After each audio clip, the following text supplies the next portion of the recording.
All right, so here we are, week 12 at Browns, and Mike Tomlin's press conference is a day early because the Steelers are playing on Thursday Night Football. So let's see what he has to say.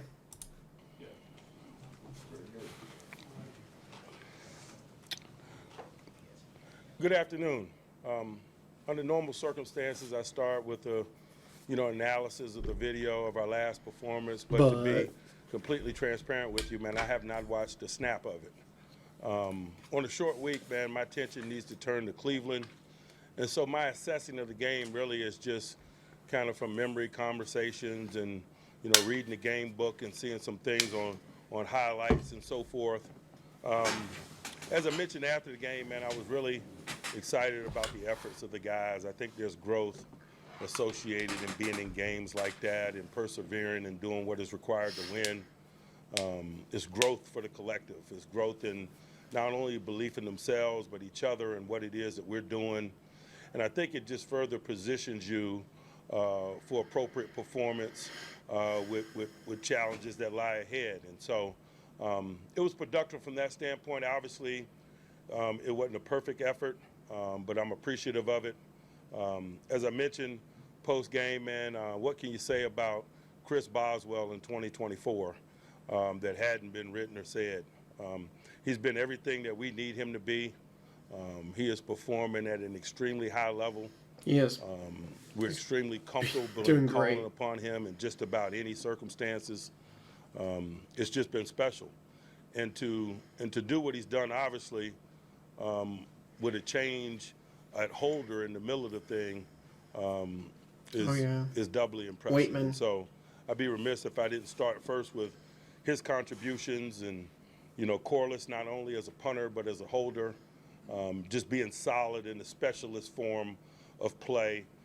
That collective in particular has been rock solid for us. Can't say enough about what Corliss has been doing for us in terms of flipping the field as well. The field position component is always going to be significant when you're in games like that, and it was. Not only in terms of what Corliss did or what Boz was able to do from great distances in terms of securing points for us, but the turnover game I thought was significant. We got turnovers and we provided the offense the short field a couple of times, and that's big in a game like that. Obviously, we didn't perform well in the red area on offense. Anytime a guy kicks 6 field goals, you have some things to work on, but it's good to do that with a W. But it's also important that we acknowledge the talents and the expertise of the Ravens. We've been in a bunch of games like that with those guys. It's always back and forth. There's always going to be some components of the game that are troublesome to you Last from a night are all performance one-score standpoint, games. but that's just the nature of being in five-star matchups. And so we'll grow from it. We'll grow with the W as we lean in on this next outing. And obviously this next outing is a really significant one. When you have back-to-back division games, it is significant, but also to have back-to-back division games and the second one be on a short week on the road, man, that has our attention and urgency from a lot of perspectives.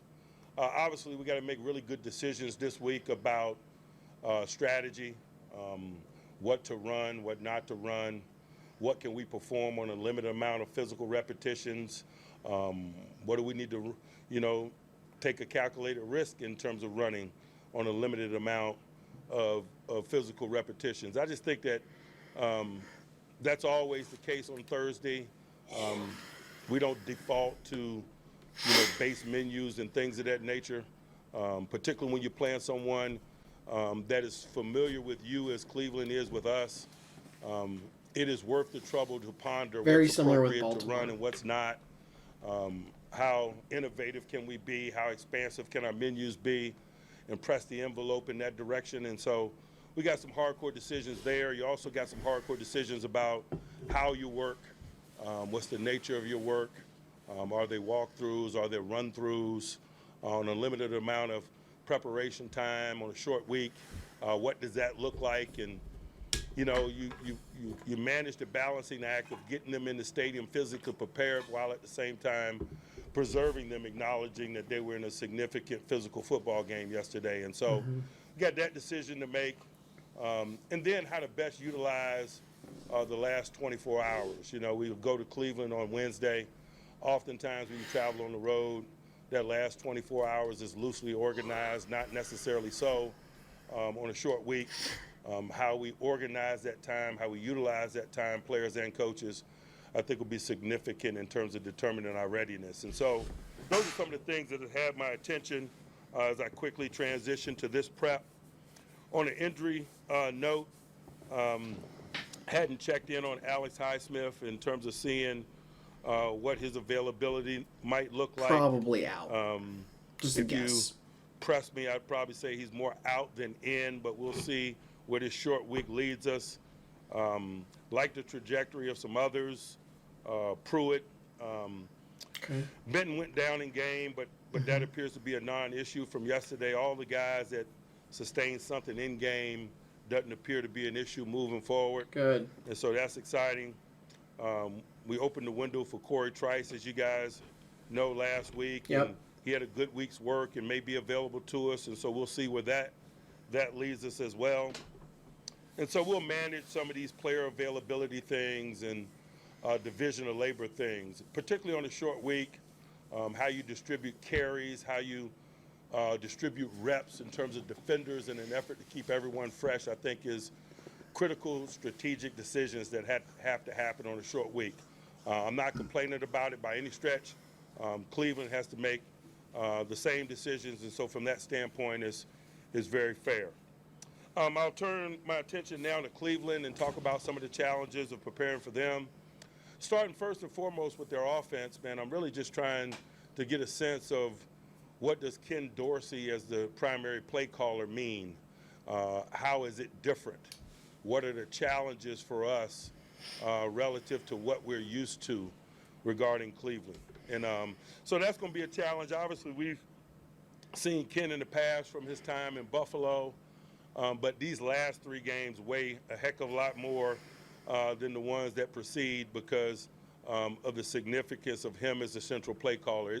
Coupled with that, obviously, is Winston in at quarterback, and so we got to familiarize ourselves with that tandem and how they work and what does that mean to their schematics and personality on offense. Obviously, they got some known people that we have to deal with. Mr. Chubb, first and foremost, just got so much respect for his game and his body of work and his capabilities. From an appreciator of football standpoint, man, it's really good to see him back. But from a guy that competes against him this week, obviously, he has our attention. Jerome Ford, I thought, stood in for him in a real solid way a year ago and continues to do those things. Man, he's a home run hitter. He's a guy that's capable of breaking big runs. He broke a big run on us last year. His last year at Cincinnati, we did a lot of work on him in draft prep. I think he had more explosion runs than anybody in that draft pool. And so his big play capabilities have our attention. They got some turnover at the receiver position, but it's not lack of talent there. Judy is new to them, but he's not new to the NFL, man. He's coming off of a really big game. They acquired more from the Jets last year, and he's a top-notch slot receiver. There's been some strong development in Tillman on the outside, and I think his growth and development is probably the central reason why they were comfortable moving on from Cooper at the trade deadline. Watching his play and looking at his statistics, and particularly of late, you see that growth in production and in the cohesion that he's gaining in terms of his professional career. We got some work to do there. And then last week was the first time they activated Tony, and they had some packages for him. You couple all of those eligibles that I mentioned with Njoku at tight end, and obviously we're highly familiar with him. He is a challenge. He does a lot of things well. His vertical game is excellent. I've been really impressed with the development of his blocking over the years, man. He has become a significant point of attack blocker. I don't think he was that when he came into the league. As a matter of fact, I think I complimented him on it post-game last year. It's real. His point of attack blocking is excellent. The tight end screen game and him as an outlet to the quarterback is a dangerous one because his run-after abilities are unique for the position. You can throw a tight end screen, he can turn it into a big gain. They can throw him a check down or a spot over the ball. He can bounce off some tacklers in your secondary and turn it into a big game. And so we got a lot on that side of the ball to get ready for and to be urgent about, particularly because of the lack of familiarity in some instances, particularly at the quarterback and play caller position. Some of the receivers are new, and so we got some challenges there. They got more continuity on the defensive side of the ball, but it doesn't mean that it's easy work. Jim Swartz last year in his first year proved his capabilities, man. He's been at it a long time. They were tops in the league in a lot of things last year, pass defense, yards per game, and things of that nature. They got really good continuity in staffing and in the secondary, and so we're working to manage those things. Denzel Ward is top-notch, but Newsome, that whole tandem, that whole collective back there is top-notch. The safety group, Delpit, Thornhill, they've all played really good ball, and as I mentioned, they were a top-tier pass defense group in the league last year, man, and they got after you. They play a lot of people. They're multiple. Delpit is very versatile, man. He plays safety. He plays big nickel. He plays dime in passing circumstances. He plays corner in some one wide out packages when you go big on offense. And so they got versatile players. The same could be said for nickel. Newsome's capable of playing inside and out. Ward is capable of playing inside and out, although I hadn't seen him inside of late. That is on his resume and in his background. The positional flexibility and versatility of those guys, coupled with the continuity, is a challenge. Obviously, up front, we got to deal with Myles Garrett, man. He's a game wrecker. You get in one-dimensional moments, man, you better be real solid there. It's not possible that he's going to impact the game. It's probable in those circumstances. We're highly familiar with that. I'd imagine the Chargers were less familiar because he took that game over a couple of weeks ago in a big way, but we know he's capable of that. We've been in stadium with him quite often, and so we got some work to do in terms of preparing ourselves to minimize him and that collective up front. They allocate a lot of resources to that group. Tomlinson is a big-time run-stopping interior guy who's also providing some top-notch interior pocket push for him. Their interior games have been eye-opening. They've gotten some pressure and gotten home some. And when they collapse the pocket in that way, they just make it easier for guys like Myles Garrett on the edge to get home as well. And so those things have our attention. The environmental component has our attention, man. Thursday night in a hostile division environment is something that we need to be ready for. We've been really fortunate in road game environments this year in terms of the support of our fans and their ability to acquire tickets, man. DC, Atlanta, Vegas, Denver, et cetera. I don't know that that's going to happen in Cleveland. I know as a collective, we better be prepared for a hostile environment, the dog pound, et cetera. And so we got some new people, whether they're new to us or new to the National Football League, that need some quick education reluctant while we sell tickets do the physical work that's necessary to position ourselves for performance. And so it's very early in this process, got a lot of work to do, but excited about doing it, excited about leaning in on divisional play. We understand the significance of divisional play, and I'm excited about getting this group into this week, man. You learn about yourself every week, but when the variables change, primetime football, road football, et cetera, the short week is a component of it as well. I'm excited about seeing the maturity level, the professionalism of this group as they embark on the preparation associated with a short week. I'll pause and open it up for questions. Given the stature of that game and the offense you were facing, the quarterback you were facing, is that as well as you've seen your defense playing? You know, I hadn't thought about it. I'm never surprised when they play well, particularly when they prepare the way that they prepared last week. And so I don't know that I viewed it through that lens. There's more satisfaction than anything else because I know our talent level. I know our professionalism and our preparedness. I thought they had a good week's work. I thought they were wired in.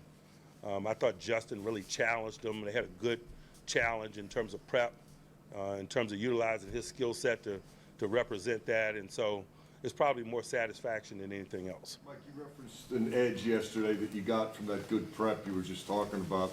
How do you capture that in a short week scenario?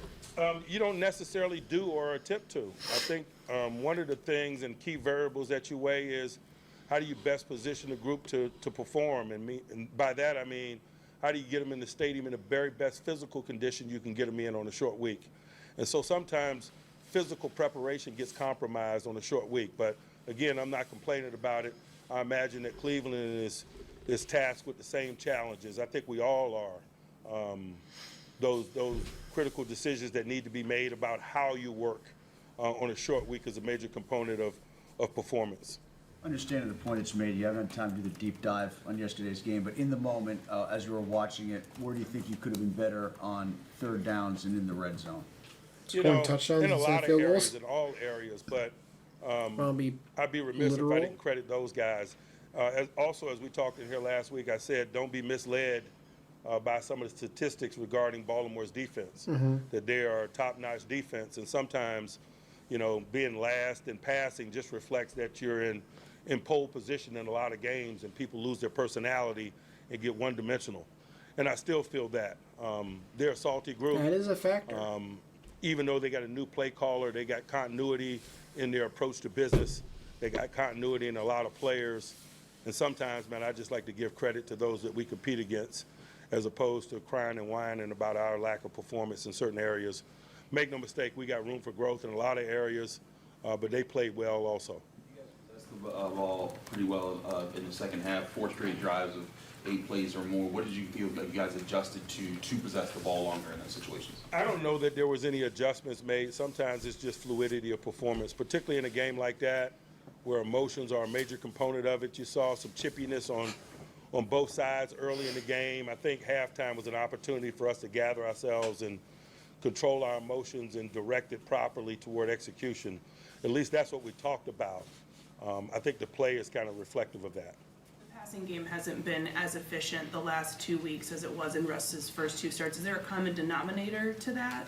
I hadn't thought about it in terms of a broad brush. We were in a hostile environment in D.C., and sometimes that's challenging in one-dimensional passing moments. We played a really good defense last week, and so, it's probably not enough of a sample size to stimulate me in the ways that you suggest at this juncture.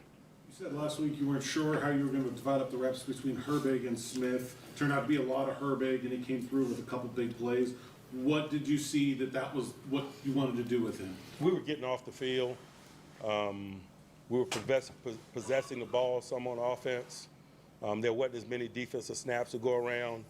Herbert's, conditioning or lack thereof wasn't compromised because of those things, and it made the divvying of the reps a less significant discussion, to be quite honest with you. Can you talk about specifically him blowing up the 2-point conversion and how key he was in that play?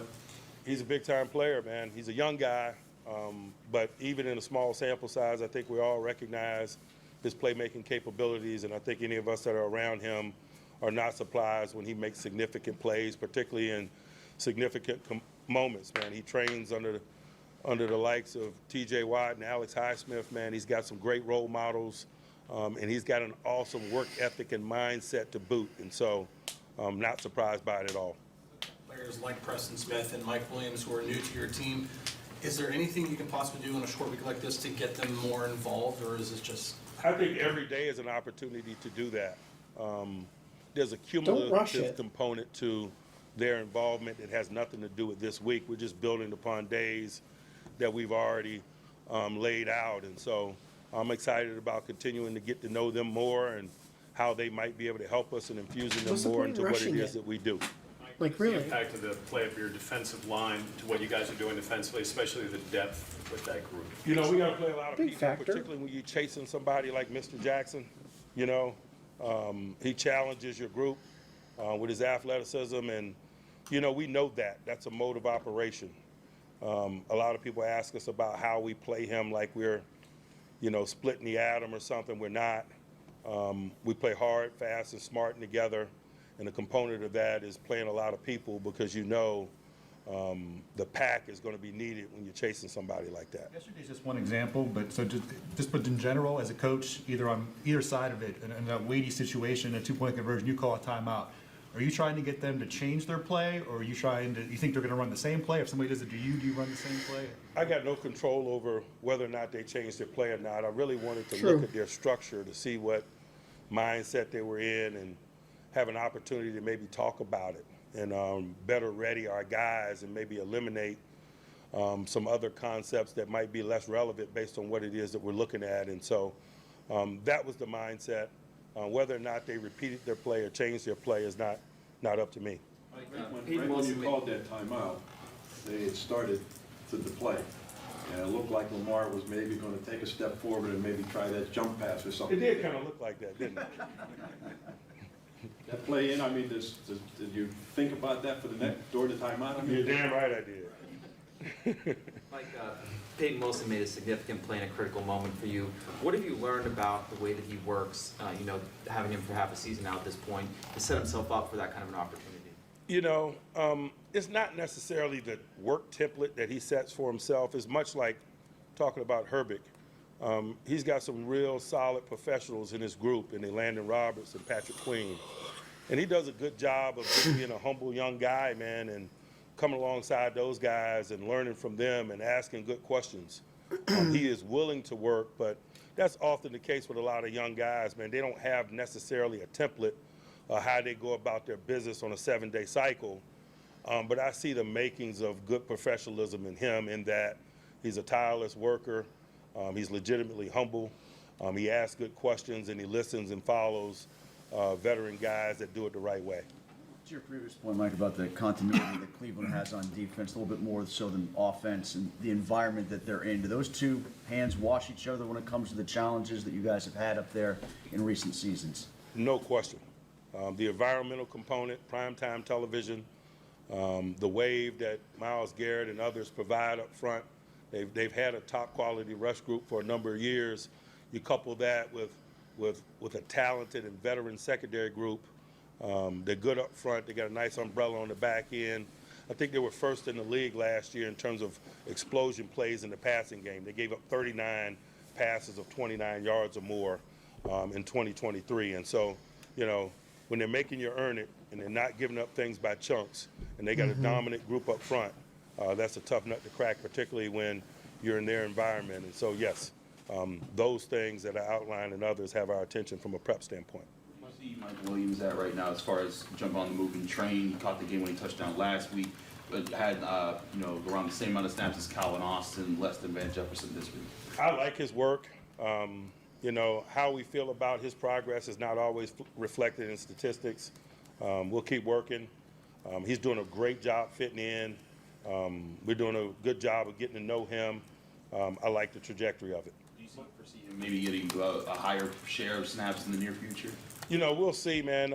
It just really is week to week, and from a matchup perspective, Tomlin ain't giving that away. or how we put our plan together, I'd be speculating, particularly at this stage of the week. This early, I'd be making it up, and I just don't want to mislead you. If you were emphatic about sticking with Broderick Jones, where do you see the more need for improvement? Is it with the penalties or with the pass pro? He's a young He guy. can improve man. everywhere. He's younger than He's all so the young. rookies at his position, to put perspective on it. Zach Frazier and McCormick are older than him. And so he's got growth in all areas ahead of him, but he's also has an awesome skill set. And so we're experiencing some bumps and bruises associated with on-the-job training. Like I mentioned yesterday, I have no intentions of blinking, and neither does he. And we'll just keep working. Like you mentioned the critical decisions that need to be made about how you guys work on a short week. How do you see some of the veteran players on your group kind of instill the knowledge of, hey, how do you prepare for a short week to some of the young guys? It's not a lot of help that they can provide. It's a short week, man. We're trying to get 8 pounds in a 5-pound bag. Those that learn quickly will have a place in terms of the division of labor. Those that don't, those that need physical reps, will be minimized. And I don't know that them talking about it is going to aid that. Anyone else? Mike Minka hasn't had the turnovers this year, but is he doing things maybe to help set up other people for what they're doing? Man, he's doing a great job, to be quite honest with you. But again, I think the turnovers will come. I think oftentimes when you play on the back end, you're defined by takeaways. Just like when you play up front, you're defined by sacks, but it's not always the storyteller.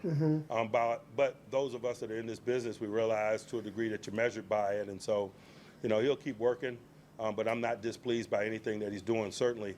And we're asking him to do a lot of things, but we always ask him to do a lot of things. I'm really excited about Cam Sutton being back because Cam's presence is really helpful in terms of being able to move him around even more because Cam is so versatile. Joey didn't give up a catch yesterday, and he obviously had the big play on a 2-point conversion to get Lamar down. How did you see him respond in practice last week after he had kind of a rough outing in Washington? You know, I don't even necessarily describe Washington as a rough outing, to be quite honest with you. He's aggressive and aggressive in play, and always has been. Very physical.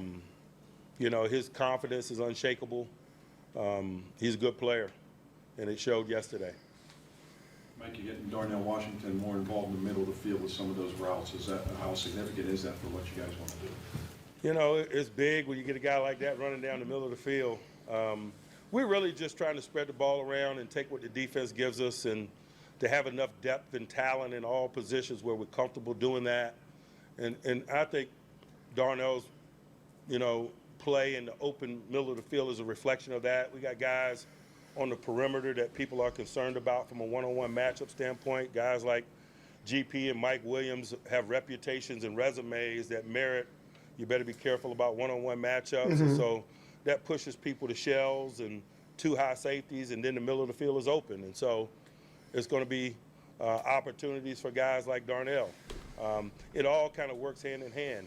You asked me about the lack of opportunity for Mike. It might just be what, you know, Baltimore was doing in terms of the 2 high shell, which opened up an opportunity for 2 explosion plays for Darnell Washington. That's just the nature of what it is that we do.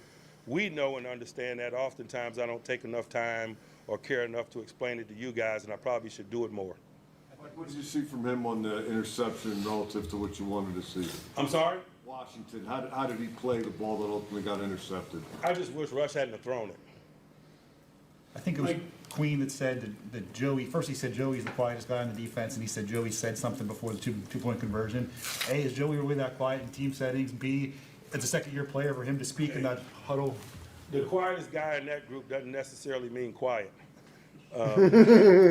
Joey couldn't get a word in if he was trying sometimes because of the nature of that group. But that group respects him, even though he's a young guy.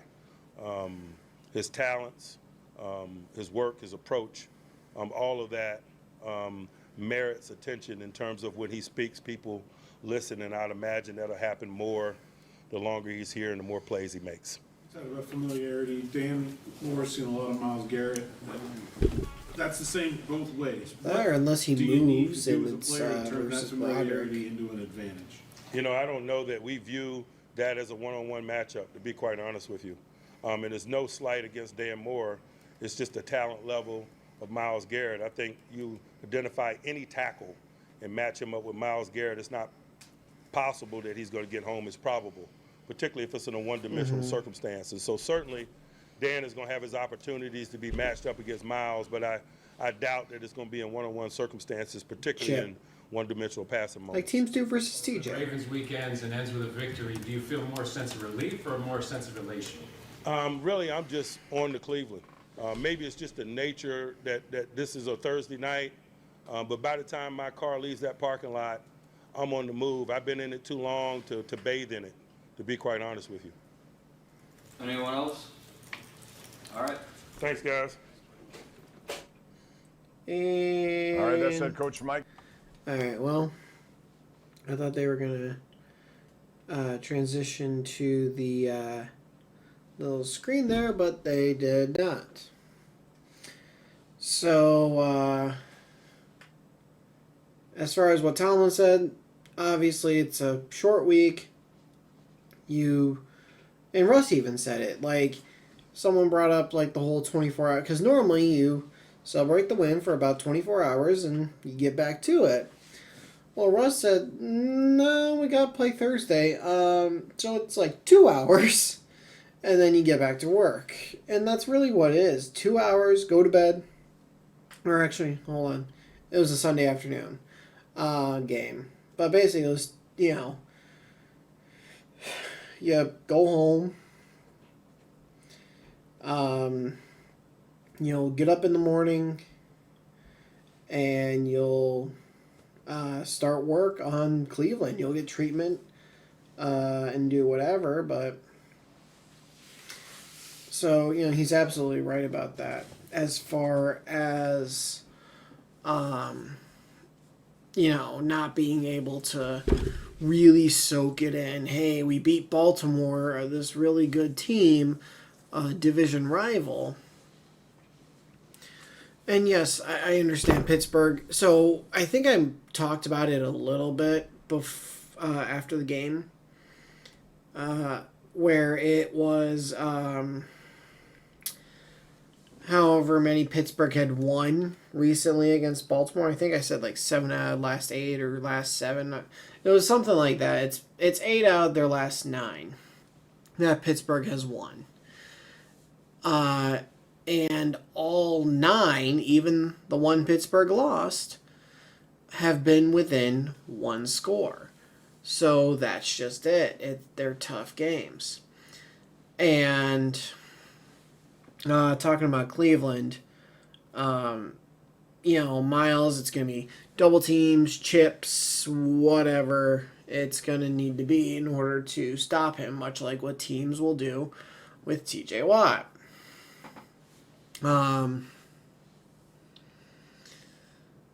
And then let me think. They've traded away a couple guys during the course of the season. Amari Cooper and Zadarius Smith. I don't believe I know they didn't get any players back for Cooper. I don't think they got any players back for Zadarius Smith. So, those guys won't be there anymore, but they still have quite a few talented individuals on the team. He brought up Denzel Ward. Miles is obviously there. Let me think. They've got a decent, if not good, safety duo in the Browns there. Offensively, Njoku. Cedric Tillman, he's coming on strong, so we're going to have to watch out for him. Jerry Jeudy had a long touchdown versus the Saints, and Elijah Moore had a touchdown versus the Saints. I know the offensive line this year hasn't been good. I'll just say it. It has not been good for Cleveland. But,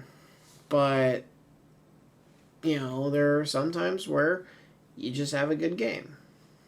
Like, if the Browns scheme it up well, they might be able to stop Pittsburgh and give Jameis some time. We don't know. And like Baltimore, Tomlin was saying, was that, hey, maybe their bad passing numbers were because they're ahead. So the other team's going to stop running the football, start passing the football, and that's where you get good rushing numbers for your defense and bad passing. Because you'll also allow the 5 to 10 yard catch in front of you and make the tackle, and maybe the guy gets 1 or 2 yards after the catch. But if you're right up on it, he won't get many yards after the catch. And you would prefer to allow that than the possibility of a deep shot going over your head, and all of a sudden that's a 60 yard touchdown and it's your fault. So let me think. So yeah, and then it's good to hear that really the only guy that will have the possibility of missing the game on Thursday is Alex. I personally don't think he's going to play. Maybe I'm wrong. We'll see. But the fact that he's the only one is a good sign. And talk about Minka for a second. And everyone's like, he's not getting turnovers, this, that, the other. Right. But it's possible he's not getting turnovers because teams are avoiding him like the plague. Like, if Minka's over on this side of the field and Elliott's on this side of the field, and they want to throw it deep, they're going to put their receiver over on this side of the field, over with Elliott, and not with Minka. or if they put him on Minka's side and maybe he slowly drifts towards Elliott's side, or they stop him short and that's not enough room for Minka to really try to get in there and make a play. So the thing is, Minka could do his job every single play, and they're just not throwing it his way because in the past he's gotten so many turnovers.